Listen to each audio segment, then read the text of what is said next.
तक हमारे ओशनोग्राफी के कितने लेक्चर हुए? 3 लेक्चर हो चुके हैं। कल हमने जो लास्ट में देखा था ओशन बॉटम रिलीफ के बारे में देखा था। आज का लेक्चर उसी के आगे से है। ठीक, चलिए स्टार्ट करते हैं अपना लेक्चर। देखो भैया, ओशियन बॉटम रिलीफ। देखो, ओशन क्या होता है? Large saline water body. First lecture में इसके बारे में डीप में हमने देखा था। ठीक, लार्ज सेलाइन वाटर बॉडी क्या होती है? ओशन। बॉटम का यहाँ पर मतलब क्या है?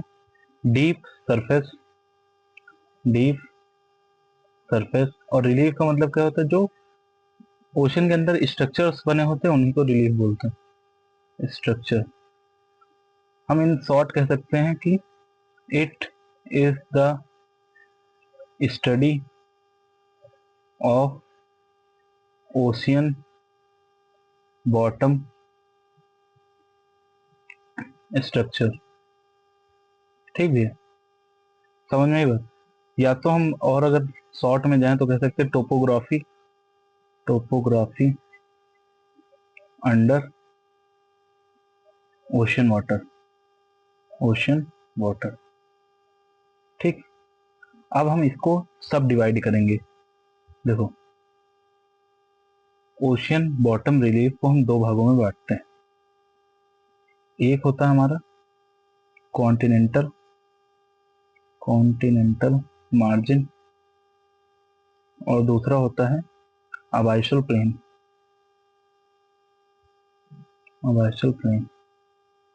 इसे ओशियनिक क्रस्ट भी बोल देते हैं। लिख लो, ओशियनिक क्रस्ट। देखो, एक हमने फिगर बनाया था, अगर 3 लेक्चर देखे होंगे तो पता होगा। ये हमारा क्या था? ओशियनिक पार्ट था, और ये क्या था? कॉन्टिनेंटल पार्ट था। ठीक, तो ये कॉन्टिनेंटल मार्जिन की अगर हम डिफिनीशन देखें तो ये क्या होती है? देखो, अगर हम डिफिनीशन की बात करें, ये होता है portion, portion of continent under ocean, ocean water. देखो, कॉन्टिनेंटल मार्जिन क्या होता है? Portion of continent under ocean water. देखो, यहाँ पर वाटर था। ठीक, तो यहाँ पर इन दोनों में कहाँ पर होगा कॉन्टिनेंटल मार्जिन?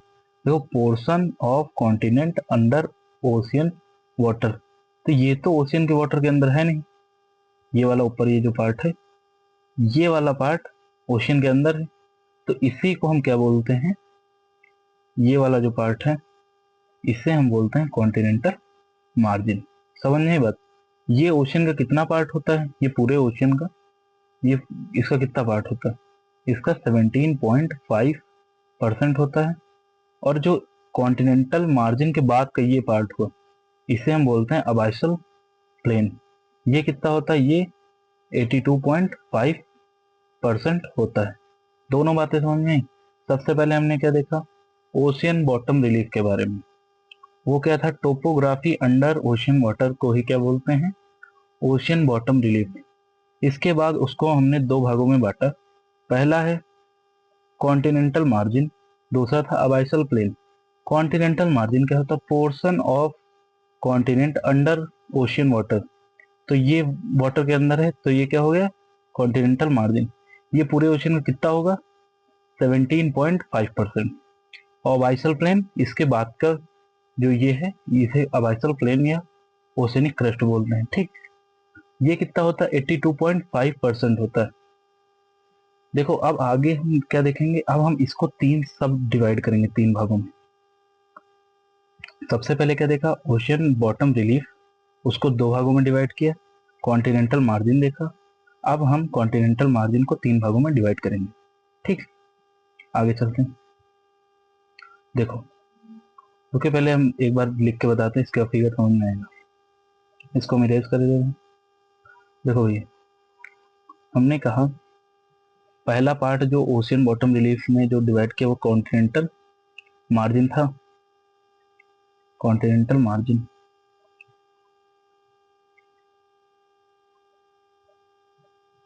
देखो, इसके बाद हम इसको तीन सब डिवाइड करेंगे, ए बी एंड सी।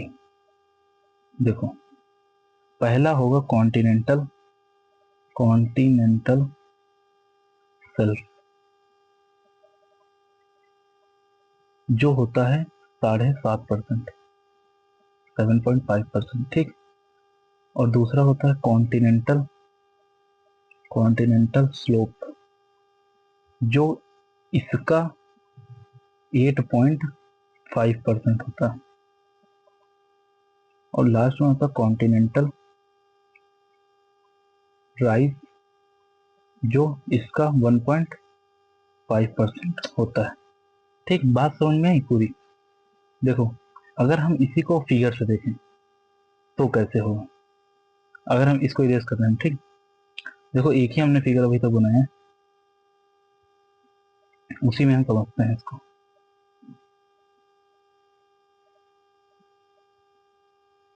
ये क्या है हमारा, ओसी से मतलब ओशियनिक पार्ट, और ये क्या है हमारा कॉन्टिनेंटल पार्ट, ठीक। तो ये जो यहाँ पर स्ट्रक्चर होता है फ्लैट सा, ये क्या होता है हमारा कॉन्टिनेंटल सेल्फ। इसके बाद ये स्लोप टाइप का है, ये क्या होता है कॉन्टिनेंटल स्लोप। और ये क्या होता है लास्ट में यहाँ पर, इसे बोलते हैं कॉन्टिनेंटल राइस, राइस केवल लिखे थे, ठीक। ये कितना होता है अभी बताया 7.5%, ये कितना होता है 8.5%, ये कितना होता है 1.5%। और टोटल इसको क्या बोलेंगे हम, अगर हम इससे को बोले तो ये है कॉन्टिनेंटल मार्जिन, क्योंकि उसी के वो सब टाइप हैं। कॉन्टिनेंटल मार्जिन वो कितना होता है 17.5%, ठीक। बात समझ में आई कहाँ से कहाँ तक क्या है। और एक बात और देखो, ये जो कॉन्टिनेंटल मार्जिन होता है, इसमें कौन सी रॉक होती है, ग्रेनाइट रॉक होती है, ग्रेनाइट रॉक, एंड ये ओल्ड रॉक्स होती हैं। समझ में आई बात। देखो आगे चलते हैं, फिगर में आप देखते हैं समझ में आएगा। देखो ये यहाँ तक ये क्या है पूरा, ये है कॉन्टिनेंटल मार्जिन, कॉन्टिनेंटल मार्जिन, ठीक। और ये क्या है कॉन्टिनेंटल मार्जिन, तीन सब टाइप की है। कॉन्टिनेंटल सेल्फ मैंने बताया, ये जो होगा वो कॉन्टिनेंटल सेल्फ, इसके स्लोप टाइप का है कॉन्टिनेंटल स्लोप, और इसके कॉन्टिनेंटल राइज। इसके बाद क्या चालू हो जाएगा, अबाइसल प्लेन चालू हो जाएगा, ठीक। समझ में आया फिर। नेक्स्ट चलते हैं। देखो अब बता ही चुके हम कॉन्टिनेंटल मार्जिन क्या होता है, एक बार फिर से देख लो। इस तरह हमने फिगर बनाया था, ये था ओशियनिक पार्ट, ये था कॉन्टिनेंटल पार्ट, और ये यहाँ पर ओशियनिक पार्ट इधर है, कॉन्टिनेंटल पार्ट। और ये क्या होगा, ये है कॉन्टिनेंटल मार्जिन। इसको तीन सब टाइप में हमने डिवाइड किया था, ये 17.5% था। और granite rock and old rock found होती है यहाँ पर। आगे चलते हैं। देखो अबाइसल प्लेन पे अब आगे दो टाइप में डिवाइड किया था ओशियन बॉटम रिलीफ को, उसी में दूसरा है। देखो अबाइसल प्लेन ये कितना होता है 82.5%, और इसे ओशियनिक क्रस्ट के भी नाम से भी जानते हैं, ओशियनिक क्रस्ट, ठीक। यहाँ पर कौन सी रॉक होती है, बसाल्ट रॉक होती है, बसाल्ट रॉक और न्यू रॉक। पार्ट कौन सा होता है, एक ही फिगर है हमारे पास, ये बनाया। ये जो कॉन्टिनेंटल मार्जिन के इधर बाद ये जो सारा है, इसे हम क्या बोलते हैं, अबाइसल प्लेन बोलते हैं, ठीक। आगे चलते हैं। Sub division of continental margin, ये तो अभी बता ही दिया, तीन पार्ट में किया, सेल्फ, कॉन्टिनेंटल स्लोप और कॉन्टिनेंटल राइज, ठीक। आगे चलते हैं। अब हम सबसे पहले पढ़ेंगे कॉन्टिनेंटल सेल्फ के बारे में। देखो ये किसका पार्ट है, पहले तो पार्ट ऑफ कॉन्टिनेंटल, कॉन्टी केवल लिखे थे ना, समझ जाइएगा, कॉन्टिनेंटल मार्जिन, ठीक। और ये कितना पार्ट होता है 7.5%, और flat and upper portion of continental margin. ये पूरा देखो, ये यहाँ से यहाँ तक कॉन्टिनेंटल मार्जिन है, इसका सबसे अपर पार्ट है, और क्या है, फ्लैट है। देखो फ्लैट है, बात समझ में आ रही कि नहीं। और ये बहुत, देखो फ्लैट है तो इसकी स्लोप क्या होगी, बहुत कम होगी। तो स्लोप इसकी होती है 1%, 1 डिग्री लगभग, ठीक। और ये डेप्थ जो पानी है इसके ऊपर दिख रहा होगा, ये जो इसके ऊपर पानी है इसकी डेप्थ कितनी होती है, इसकी डेप्थ होती है 100 फैटम,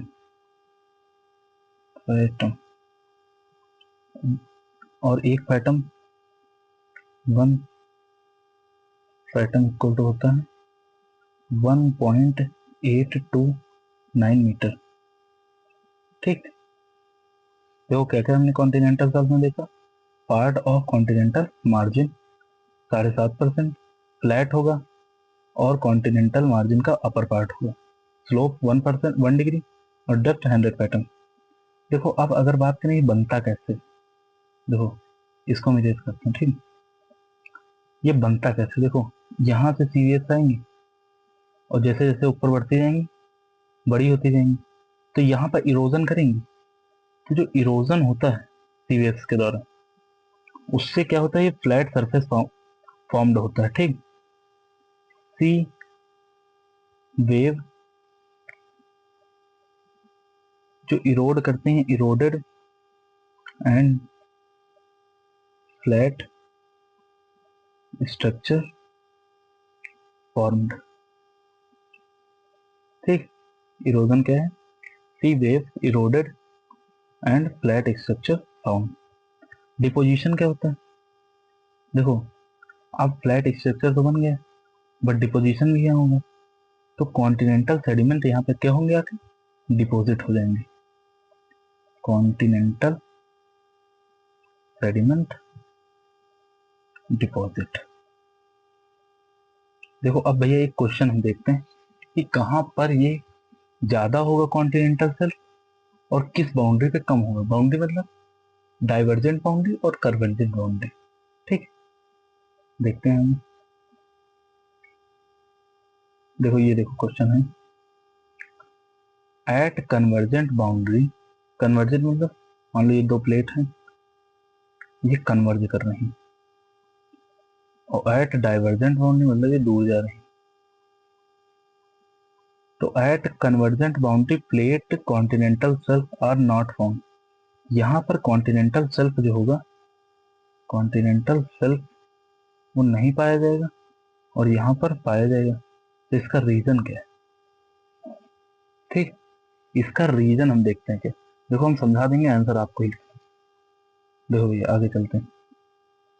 देखो सबसे पहले इसको समझने के लिए हम समझते हैं, मान लो ये अर्थ है, ठीक।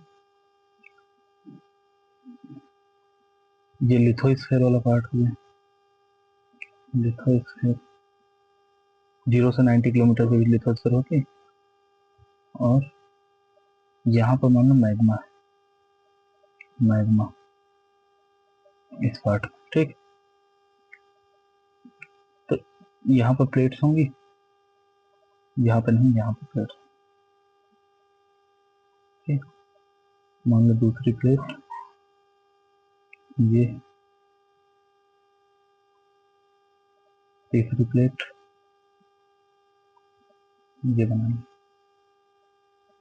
फिगर वैसे हम जानते नहीं अच्छा, बट समझ में आ जाएगा। देखो तो इसी से जब प्लेटें आपस में है तो कन्वर्ज करेंगी तब कुछ ना कुछ बनेगा, या डाइवर्ज करेंगे तब कुछ ना कुछ बनेगा।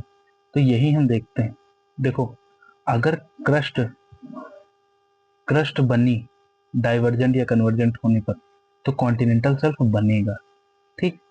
ये सब पानी के अंदर बातें होंगी, ठीक, क्योंकि ओशियन के अंदर हम पढ़ रहे हैं, और ओशियन के अंदर भी वॉल्केनो होते हैं, ऐसा नहीं कि बाहर ही होते हैं, बाहर से ज्यादा अंदर होते हैं। देखो जब क्रस्ट बनेगी, न्यू क्रस्ट फाउंड होगी, तो कॉन्टिनेंटल शेल्फ बनेगा, और अगर डिस्ट्रॉय होगी तो कॉन्टिनेंटल शेल्फ नहीं बनेगा, ठीक। आगे देखते हैं, इसको इरेज करते हैं। देखो भैया मान लो ये हम फिगर पहले बनाते हैं। ये यहाँ पर मैग्मा है, ठीक, और ये यहाँ पर ये इसके ऊपर वाटर है, ठीक। ये नीचे मैग्मा है और ऊपर वाटर है। ये मान लो कन्वर्ज हो रही बाउंड्री। ये कौन सी बाउंड्री है? मान लो प्लेट है में नॉर्थ अमेरिकन प्लेट और ये है एशियन प्लेट, ठीक, और बीच में ओशियन कौन सा होगा? फिर पैसिफिक। ये दोनों कन्वर्ज हो रही, तो ये अंदर को जाएगा, ये कुछ स्ट्रक्चर इस तरह का बन जाएगा, और ये मैग्मा में चला गया तो ये फिर से ये भी मैग्मा बन जाएगा। तो यहाँ पर क्रस्ट डिस्ट्रॉय हुई कि नहीं? क्रस्ट डिस्ट्रॉय हुई, और जब क्रस्ट डिस्ट्रॉय हुई तो यहाँ का कॉन्टिनेंटल शेल्फ बनेगा? नहीं बनेगा। तो यही रीजन हो गया कि कन्वर्ज जब करेंगे तो कॉन्टिनेंटल शेल्फ नहीं बनेगा। और एक मेन बात देखो, पढ़ते हो ना कि पैसिफिक ओशियन क्या है? श्रिंक कर रहा है, क्योंकि ये दोनों प्लेट आपस में कन्वर्ज कर रही हैं, तो यहाँ पर क्रस्ट नहीं फॉर्म नहीं हो रही, तो फॉर्म नहीं हो रही तो ये धीरे धीरे कम हो रहा है। श्रिंक होने का रीजन यही है। अब दूसरा एग्जांपल देखें डाइवर्जेंट का कैसे होगा, इसको इरेज करते हैं। देखो ये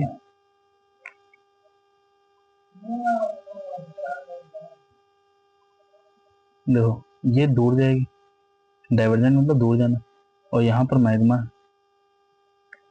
तो यहाँ से जब ये दूर जाएंगे तो यहाँ से क्या होगा? लावा ऊपर को निकलेगा, मैग्मा इट मीन्स, तो यहाँ पर न्यू क्रस्ट फॉर्म होगी, क्रस्ट बनेगी। तो जब क्रस्ट बनेगी तो यहाँ पर कॉन्टिनेंटल सेल्फ फॉर्म होगा, तो कॉन्टिनेंटल सेल्फ फॉर्म हुआ।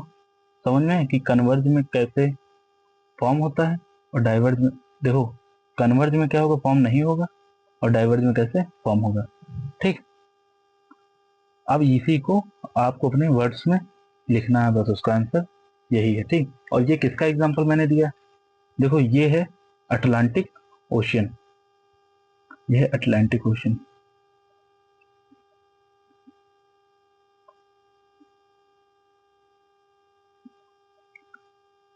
और ये भी सुना होगा कि अटलांटिक ओशियन बढ़ रहा है। देखो न्यू क्रस्ट फॉर्म हो रही, तो मतलब ये बढ़ रहा है, ठीक। दोनों बातें समझ में आई। क्रस्ट बनेगी तो कॉन्टिनेंटल शेल्फ बनेगा, क्रस्ट नहीं बनेगी तो कॉन्टिनेंटल शेल्फ नहीं बनेगा। क्रस्ट किस में बनेगी? क्रस्ट बनेगी डाइवर्जेंट में, और क्रस्ट डिस्ट्रॉय किस में होगी? कन्वर्जेंट में। पैसिफिक ओशियन किस लिए श्रिंक हो रहा? कन्वर्जन की वजह से। और ये किसकी वजह से?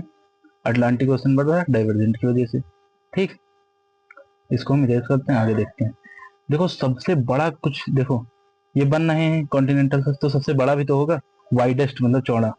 देखो तो सबसे चौड़ा होता है साइबेरियन शेल्फ, जो है वो सबसे वाइडेस्ट है, वाइडेस्ट, जिसकी लंबाई है 1500 किलोमीटर चौड़ा है, ठीक।